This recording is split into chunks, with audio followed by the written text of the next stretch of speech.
Senhora Presidente, senhoras e senhores deputados, julgo que é oportuno, nesta altura, lançar um olhar mais atento sobre os dados que foram recentemente divulgados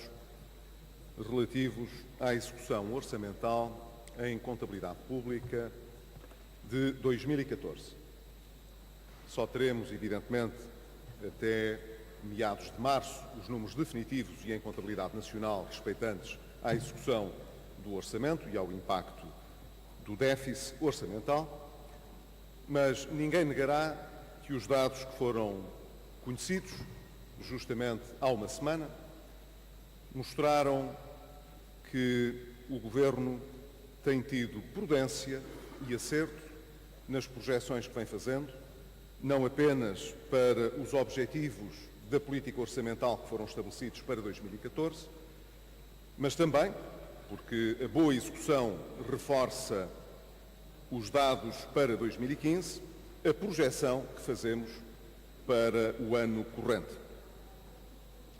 Gostaria, em particular, de destacar que, na composição do esforço que foi realizado para atingir a meta do orçamento, nós vemos que a redução da despesa, evidentemente, contribuiu com 2/3 do esforço para o resultado que foi alcançado, enquanto que a receita, e a receita fiscal também, contribuiu com 1/3 do esforço da consolidação. Este, como sabem, era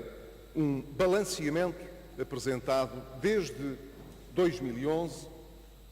e não apenas para Portugal, mas no caso de Portugal a partir de 2011, como virtuoso no processo de consolidação. É sabido também que o Governo nem sempre conseguiu em todos os anos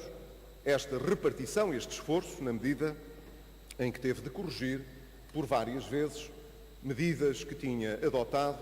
e que correspondiam a este objetivo de ter uma composição desta natureza, 2/3 com responsabilidade na redução da despesa, 1/3 pelo aumento da receita. Não foi o que aconteceu em 2013, como se recordam, mas foi o que aconteceu em 2014. O que significa que, quando comparamos aquilo que é o resultado de 2010 com aquele que deveremos atingir em 2014, 2014 foi um dos anos responsáveis por que esse balanceamento ficasse mais próximo deste objetivo inicial e, de um modo geral, temos a despesa com uma responsabilidade maior no objetivo do orçamento do que a receita. Não deixa, no entanto, de ser muito curioso que, quando se assiste ao debate público, se conclua o contrário. O destaque que é dado à receita é de tal forma evidente e pesado que fica-se com a sensação de que, na verdade, o que aconteceu em 2014 é que a receita fiscal foi a única ou a maior responsável por termos conseguido alcançar o objetivo do déficit. É uma falsa percepção e é pena que a correção não seja feita em termos mediáticos, e eu espero que hoje o debate aqui no Parlamento possa contribuir para que essa correção seja feita. Não foi a receita que nos permitiu atingir o déficit maioritariamente, foi esmagadoramente o controle sobre a despesa que nos permitiu alcançar o resultado.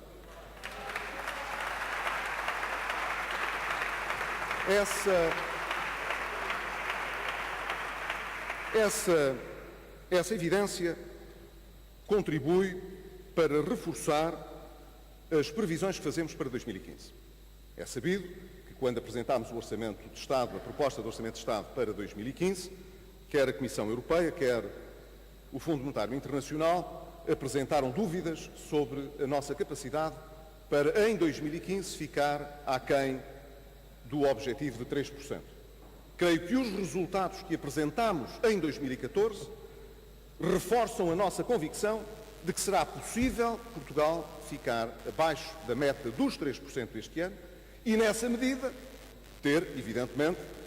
o prémio e o mérito consequentes a uma estratégia que é uma estratégia determinada de sanear financeiramente as contas públicas do país e permitir, assim, que centremos a nossa preocupação, sobretudo nas políticas de crescimento e de emprego, em vez das políticas de contenção. Quero terminar este ponto dizendo apenas que o facto de permanecerem constrangimentos de natureza orçamental não significa que não haja espaço, justamente, como agora referi, para que a nossa trajetória futura se centre mais no crescimento económico do que na consolidação. Mas, insisto, nenhum país na zona euro, nenhum país no mundo que deseje equilíbrio entre crescimento e responsabilidade perante o futuro poderá nunca aligeirar as suas preocupações com as contas públicas e com o equilíbrio orçamental. É o que nós continuaremos a fazer à medida que a austeridade ganha menos relevância e a nossa capacidade para crescer se vai tornando mais notória. O segundo aspecto que acho importante referir foi os dados divulgados esta semana pelo Instituto Nacional de Estatística sobre o desemprego. Durante alguns debates aqui no Parlamento, confessei a preocupação com que o Governo seguia a evolução dos dados que eram apresentados pelo Instituto Nacional de Estatística, reconhecendo, evidentemente, esses dados sempre como dados fiáveis. Não há nada infalível na vida, evidentemente, mas o nosso grau de confiança sobre os dados oficiais, quer do Instituto de Emprego e Formação Profissional, quer do Instituto Nacional de Estatística, é grande. Daí a preocupação que mostramos em procurar avaliar se os dados relativos ao último trimestre evidenciariam uma inversão de tendência iniciada em janeiro de 2013, relativamente ao desemprego, que não ao emprego, porque o emprego continua a aumentar, mas relativamente ao desemprego, ou se trataria de algum outro fenómeno conjuntural que, não afetando a tendência de médio prazo, no entanto, necessitasse de correções na política económica. O Instituto Nacional de Estatística ontem deu-nos conta de que travámos nestes últimos 3 meses uma falsa discussão. Afinal, o Instituto Nacional de Estatística corrigiu as suas previsões e estatísticas, evidentemente, e mostrou que havia um ajustamento sobre a sua própria taxa de 0,5 ou de meio ponto percentual. Não é uma diferença pequena, é uma diferença assinalável e que mostra, no fundo, que até hoje, tirando um dado isolado mensal, não se registou qualquer inversão de tendência, felizmente, e que, portanto, nós continuamos a manter uma trajetória descendente do desemprego e a evidenciar um aumento do emprego.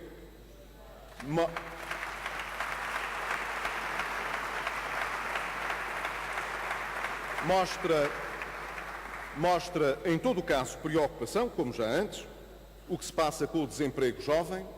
que, no caso, mostrou até um agravamento ligeiro, mas um agravamento, e que, portanto, mostra que a política económica tem de continuar a colocar no seu centro, quer as matérias relativas ao desemprego de longa duração, quer relativamente ao desemprego jovem. Terceiro dado que gostaria aqui de evocar, aqueles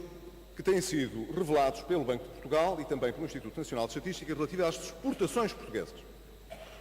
As exportações portuguesas não estão os números ainda fechados até ao final do ano, até dezembro, mas nos 11 meses que estão conhecidos do ano de 2014, as exportações portuguesas aumentaram quase 1,5%. Mas se descontarmos o que se passa ao nível dos bens, de uma categoria muito precisa de bens, na área energética, combustíveis, então concluímos que as exportações portuguesas aumentaram mais de 4%. Em qualquer dos casos, acima da taxa de crescimento da economia, o que significa que as exportações continuam a puxar pelo crescimento da economia. E que mesmo, evidentemente, quando anotamos o aumento da procura interna, não podemos deixar de registar, muito favoravelmente, que também a parcela que cabe ao investimento está a crescer acima da procura de bens importados e está a crescer acima da taxa média de crescimento da economia, o que é indicador, portanto, de que continuamos a transformar o perfil estrutural da economia portuguesa, ao contrário do que leituras apressadas têm sido feitas ainda no ano passado, como aconteceu, por exemplo, com o Fundo Monetário Internacional, do nosso ponto de vista.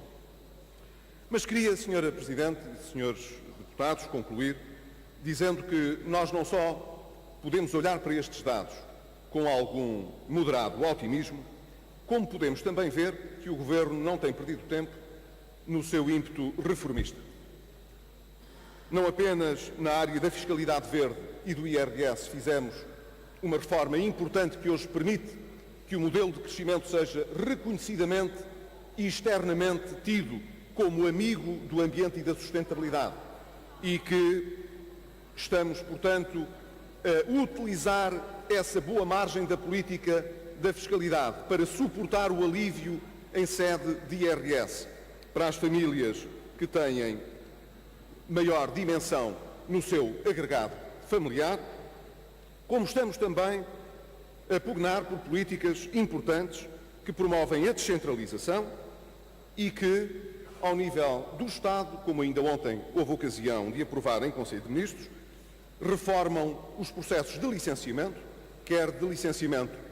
industrial, quer de licenciamento ambiental. Desta vez, criando um único procedimento para o licenciamento ambiental. Trata-se de uma reforma do Estado muito relevante que eu aqui queria sublinhar. Termino, Sra. Presidente, Senhoras e Senhores Deputados, dizendo que o caminho que temos vindo a trilhar e que estamos a prosseguir em 2015 combina responsabilidade com ambição. Ambição para que Portugal possa crescer, cumprir as suas metas e, nessa medida, dar aos portugueses o sentido de mudança que eles, desde 2011, esperavam que se pudesse efetuar. É essa a mudança que estamos a realizar. Muito obrigado.